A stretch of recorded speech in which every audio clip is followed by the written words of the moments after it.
अस्सलाम वालेकुम व्यूअर्स, उम्मीद करता हूँ आप सब खैरियत से होंगे। वीडियो को आगे बढ़ाने से पहले आपसे छोटी सी रिक्वेस्ट है, अगर आपने इस चैनल को सब्सक्राइब नहीं किया है तो अभी सब्सक्राइब कर लें ताकि हमारी हर आने वाली वीडियो आपको बआसानी मिल सके।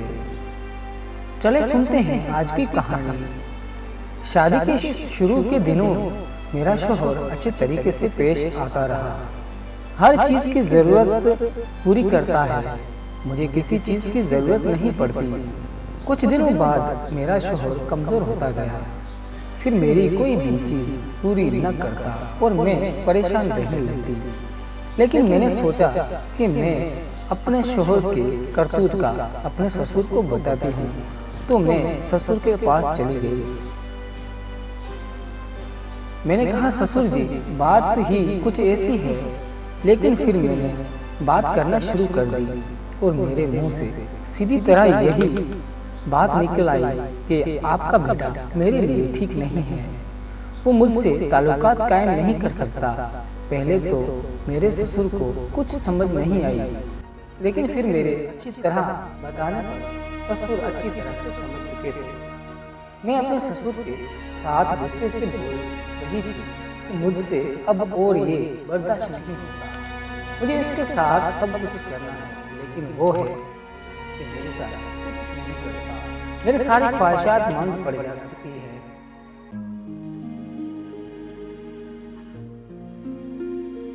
मैंने अपने ससुर को सारी बात बता दी कि मैंने तो उनका आज तक देखा भी नहीं है और न ही उन्होंने आज तक मेरे साथ किया है। अगर मैं कहूँ तो वो मुझे गुस्सा होकर चुप करवा देते हैं। मेरे ससुर कुछ देर के लिए खामोश हो गए और कहने लगे कि तुम परेशान मत हो, मैं इसका कोई ना कोई हल जरूर निकालूंगा। मैंने ससुर से कहा कि मुझे और बर्दाश्त नहीं करना, प्लीज आप ही मेरे लिए कुछ करें। मेरे ससुर ने मेरे दोनों हाथ अपने हाथ में लगा लिए और कहने लगे कि तुम बिल्कुल भी परेशान मत हो, मैं तुम्हारे लिए आज ही कुछ करता हूँ। कुछ देर खामोश रहने के बाद मेरे ससुर मुझसे कहने लगे कि मैं हूँ ना तुम्हारी हर ख्वाहिश को पूरा करने के लिए। ये सुनते ही मेरे रंग उड़ गए। ससुर की बात सुनते ही मैं खुश हो गई, क्योंकि मैं तो सदियों से ही प्यासी थी। ससुर भी मुझे से कहने लगे कि इस बात का सिर्फ तुम्हें और मुझे पता है, इस बात का जिक्र तुम किसी से कभी मत करना, मैं तुम्हारी हर ख्वाहिश को पूरा कर दूंगा। मैंने ससुर जी से कहा कि ठीक है, मुझे हर बात मंजूर है, मैं कभी किसी से कोई बात नहीं करूँगी। ये कहने की देर थी कि मेरे ससुर ने मेरे साथ वो सब कुछ किया जो मैं वो हर तरह से मुझे राजी कर रहे थे। उनका इतना प्यारा और मजबूत देखा कि मेरी आंखें उल्टी किए रहे। मुझे बिल्कुल भी यकीन नहीं आ रहा था कि इतनी उम्र गुजरने के बाद उनका बबलू इतना प्यारा और सेहत कैसे हो सकता है। मैं अपने ससुर की बबलू के साथ मिलकर जा रहा हूँ,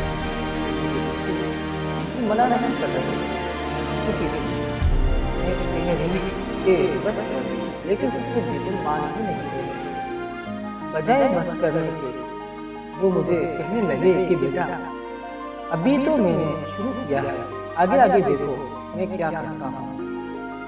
मैंने खुद ही तो ससुर को कहा था, इसलिए मैं कुछ भी नहीं बोल रही थी। दिल ही दिल में सोच रही थी कि कहीं आज मुझे मार ही न डाले। मैं बहुत ही ज्यादा खुश हो चुकी थी। मैंने अपने ससुर का शुक्रिया अदा किया कि उन्होंने मेरी पूरी ख्वाहिशात का एहतराम किया। अब मुझे जब भी जरूरत पड़ती है मैं अपने ससुर के पास चली जाया करती और अपनी हर ख्वाहिश को पूरा कर लिया करती। दोस्तों, उम्मीद है आपको ये कहानी अच्छी लगी होगी। अगर ये कहानी आपको अच्छी लगी हो तो प्लीज इस वीडियो को एक लाइक जरूर कीजिए।